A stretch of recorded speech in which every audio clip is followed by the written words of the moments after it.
You are watching Fact India News.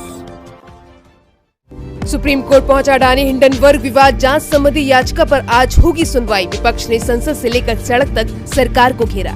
Meerut से जोशीमठ पहुंची RAF की टीम आज से करेगी प्रभावित इलाकों का निरीक्षण। रैपिड एक्शन फोर्स की टीम में 60 जवान। आज महाराष्ट्र का भी 1 दिवसीय दौरा करेंगे पीएम। मुंबई में वंदे भारत ट्रेनों को दिखाएंगे हरी झंडी। मुंबई से सोलापुर और मुंबई से साईनगर श्रेणी के बीच चलेगी ट्रेन। लोकसभा चुनाव को लेकर बीजेपी ने कसी कमर। हरियाणा में आज होगी बीजेपी कार्यकारिणी की बैठक। चुनाव को लेकर होगा मंथन। नागपुर टेस्ट के दूसरे दिन ऑस्ट्रेलिया के खिलाफ मजबूत बढ़त के इरादे से उतरेगा भारत। पहली पारी में अभी 100 रन से पीछे है भारत। 9 विकेट हाथ में। आरएसएस प्रमुख मोहन भागवत का जाति संबंधित बयान इन दिनों विवादों में बना हुआ है, जिसने ब्राह्मणों में नाराजगी पैदा कर दी है। साथ ही बीजेपी के सामने चुनौती खड़ी कर दी है कि चुनाव से पहले इस तरह के बयान से कहीं जनता नाराज ना हो जाए। मोहन भागवत ने पिछले दिनों बयान दिया था कि जाति पंडितों ने बनाई है। इस बयान पर विवाद उठा जो अब थमने का नाम नहीं ले रहा। अब उनके इस बयान पर पुजारियों ने भी सवाल खड़े कर दिए हैं। उज्जैन में महाकाल मंदिर के वरिष्ठ पुजारी और अखिल भारतीय युवा ब्राह्मण समाज के संस्थापक महेश पुजारी ने भागवत के बयान पर आपत्ति की है।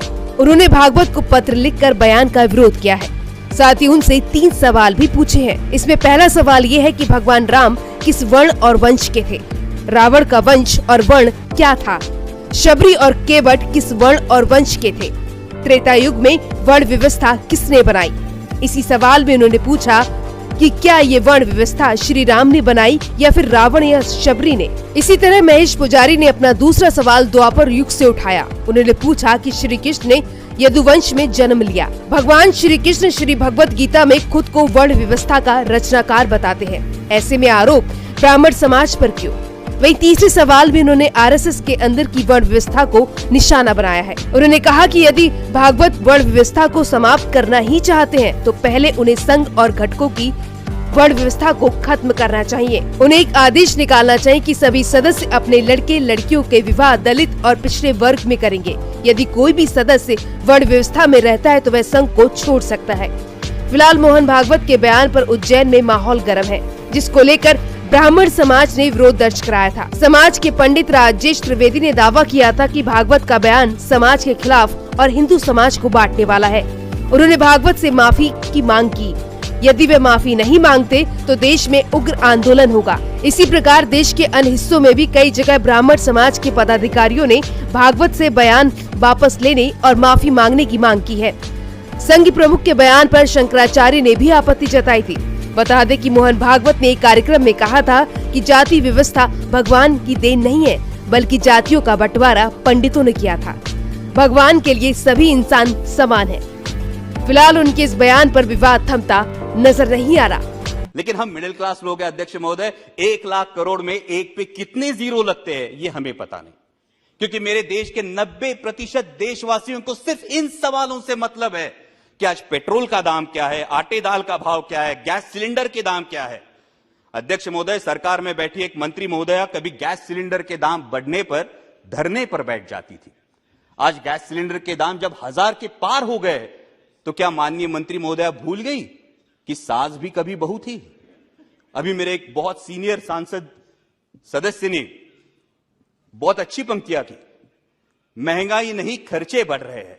मैं उनसे यही कहना चाहता हूं, जनाब गुमराह मत कीजिए ये कहकर कि महंगाई नहीं खर्चे बढ़ रहे हैं। जुबान तो है आपकी, लेकिन अल्फाज किसी और के बोल रहे हैं।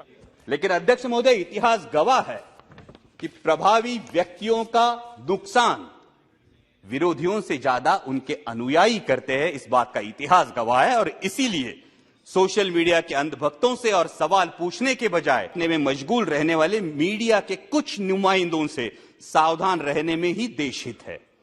राष्ट्रपति जी ने कहा कि देश विकास की ओर बहुत तेजी से बढ़ रहा है, लेकिन अध्यक्ष महोदय, वास्तविकता यह है कि उतनी ही तेजी से मेरे देश का माहौल बिगड़ रहा है। G20 की हम अध्यक्षता कर रहे हैं, ये गर्व की बात है। और G20 का लोगो देखिए तो बहुत ही प्यारा लोगो है, जिसमें हम विश्व को बता रहे हैं वसुधैव कुटुंबकम। मैं जिस चुनाव क्षेत्र से आता हूं वहां संत ज्ञानेश्वर जी की संजीवन समाधि है। संत ज्ञानेश्वर जी ने तो पसायदान करके आता विश्वात्मके लाहो जोजे वांछीलतो ते लाहो ये कहा है, लेकिन हम विश्व को बता रहे हैं वसुधैव कुटुंबकम, लेकिन अपने ही देश के लोगों को बता रहे हैं ये तुम्हारा मुल्क नहीं, इस पानी पर तुम्हारा अधिकार नहीं।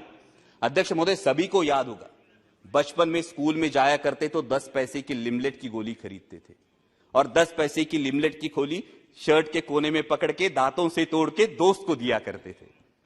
अध्यक्ष महोदय, तब फर्क नहीं पड़ता था दोस्त का नाम अमित है या अमजद। आज फर्क पड़ता है। तब फर्क नहीं पड़ता था दोस्त दलित है या सवर्ण, लेकिन आज फर्क पड़ता है। देश का माहौल बिगड़ रहा है क्योंकि हिंदू मुस्लिम के साथ साथ दलित और सवर्ण ये दरार भी बढ़ते हुई दिखाई देती है। कभी हाथरस जैसी घटना होती है, कहीं स्कूल के बच्चे ने सवर्णों का पानी पिया इसलिए उसको पीटा जाता है, मूछें बढ़ाई तो पिटाई, दलित दूल्हा घोड़ी पे बैठा तो आपत्ति। किस विकास की दिशा में जा रहे हैं आप? हर किसी को अध्यक्ष महोदय अपने धर्म पर अभिमान होना लाजमी। 1 मिनट सर, लास्ट। हर किसी को धर्म पर अभिमान होना लाजमी है, लेकिन धार्मिक अभिमान जब धार्मिक उन्माद पर उतर आता है तो इस अमृत काल में जो हलाहल पैदा होगा उसकी जिम्मेदारी कौन लेगा, उसके परिणाम कौन भुगतेगा? राष्ट्रपति जी ने अपने अभिभाषण में जो सपना दिखा है वो सच होने के लिए हर देशवासी को यह समझना होगा अध्यक्ष महोदय कि यह देश सिर्फ 38% वोट बटोरने वाली किसी एक राजनीतिक पार्टी का नहीं, बाकी 62% देशवासियों का भी है। इस सच का सम्मान हो। भगवे से किसी को परहेज नहीं और होना भी नहीं चाहिए, लेकिन भगवा तिरंगे में से एक रंग है, इसी का सबको एहसास हो। दहलीज के अंदर कोई ईश्वर, अल्लाह, यीशु किसी की भी उपासना करे, दहलीज के बाहर कदम रखते ही वो सिर्फ और सिर्फ भारतीय हो। पंथ, प्रांत और धर्म से जुड़ी भावनाओं का जरूर सम्मान करे, लेकिन हर देशवासी की सर्वोच्च भावना राष्ट्र प्रथम हो। तभी अमृतकाल का अमृत अंतिम पंक्ति में खड़े अंतिम व्यक्ति तक पहुंचेगा। डाल डाल पर फिर सोने की चिड़िया का बसेरा होगा और इस अमृतकाल में मेरा राष्ट्र विश्व की महाशक्ति बनकर उभरेगा।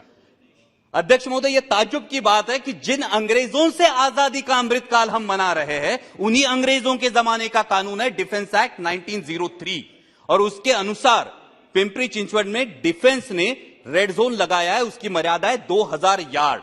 और जो आजाद हिंदुस्तान ने कानून अपनाया, यूएन का स्टेक रेगुलेशन, जिसको 2005 में अमेंड किया गया, उसके अनुसार रेड जोन की मर्यादा 2000 यार्ड नहीं बल्कि सिर्फ 270 से 500 मीटर होनी चाहिए।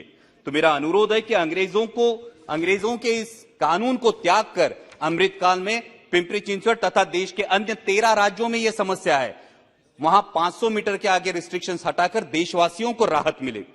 इन्हीं अंग्रेजों के जमाने की एक संस्था है अध्यक्ष महोदय, आर्कियोलॉजिकल सर्वे ऑफ इंडिया।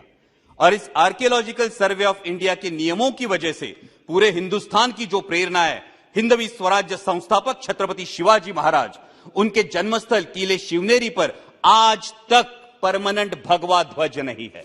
मैं सरकार से पूछना चाहता हूं, जो सरकार आर्टिकल 370 हटा सकती है, क्या वही सरकार आर्कियोलॉजिकल सर्वे ऑफ इंडिया के नियमों में सुधार लाकर छत्रपति शिवाजी महाराज का सम्मान नहीं कर सकती?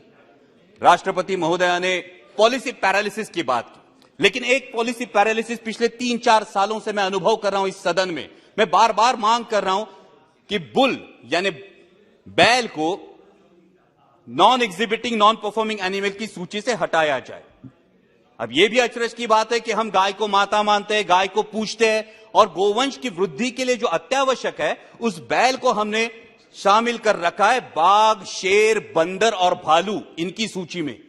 और अध्यक्ष महोदय, बीफ एक्सपोर्ट में जो अपना देश 10वें पायदान पे था वो अभी 3रे पायदान पे गया है। तो क्या सरकार को इसमें अंतरराष्ट्रीय षड्यंत्र की बू नहीं आती? और यही वजह है कि बार बार जलीकट्टू, रेकला तथा महाराष्ट्र की शान बैलगाड़ा शर्यत पर पाबंदी लगाने के लिए इसी अंतरराष्ट्रीय षड्यंत्र के कुछ गुर्गे बार बार कोर्ट का दरवाजा खटखटाते हैं। हमारी संस्कृति, परंपरा तथा देशी गोवंश के रक्षण में बाधा उत्पन्न करने वाली इस पॉलिसी पैरालिसिस से बाहर आकर तुरंत बैल को non exhibiting non performing animal की सूची से हमें बाहर निकालना चाहिए। दूसरा एक पॉलिसी पैरालिसिस है जो महाराष्ट्र में एक बहुत बड़ा इशू है, क्योंकि राष्ट्रपति जी ने अपने अभिभाषण में किसानों की भलाई की बात की। एक बड़ा इशू है वो है लेपर्ड की बढ़ती हुई संख्या। आज महाराष्ट्र में रात में 3 फेज लाइट नहीं है तो पानी देने के लिए किसानों को रात में जाना पड़ता है और आए दिन किसी न किसी किसान पर लेपर्ड का हमला होता है। और ये लेपर्ड के लिए जो ग्रास लैंड है ये हम तो अभी बना नहीं सकते, तो लेपर्ड्स के लिए एक पॉलिसी लाके उनके रिप्रोडक्शन कंट्रोल के बारे में प्रावधान होना चाहिए। राष्ट्रपति जी ने लोकतंत्र की जननी कहकर देश का सम्मान किया, लेकिन उसी लोकतंत्र में मेरे सहयोगी सांसद जो सामरिक दृष्टया अति महत्वपूर्ण लक्षद्वीप आइलैंड से चुनकर आए हैं, उन मोहम्मद फैजल जी के साथ होता अन्याय दुर्भाग्यपूर्ण है। एक सेशन कोर्ट वर्डिक्ट देता है और इमीडिएटली उनको डिस्क्वालीफाई किया जाता है और एक हफ्ते के अंदर, अध्यक्ष महोदय, सिर्फ एक हफ्ते के अंदर बाई इलेक्शन का नोटिस भी निकलता है।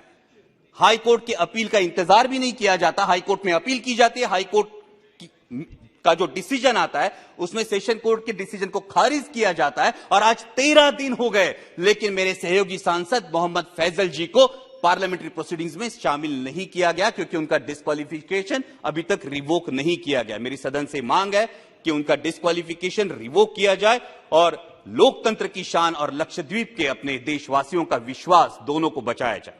जय हिंद, धन्यवाद। हमारे चैनल को सब्सक्राइब करें, वीडियो को लाइक और शेयर करें, बेल आइकन बटन जरूर प्रेस करें ताकि इस तरह की हर खबर आप तक पहुंचती रहे।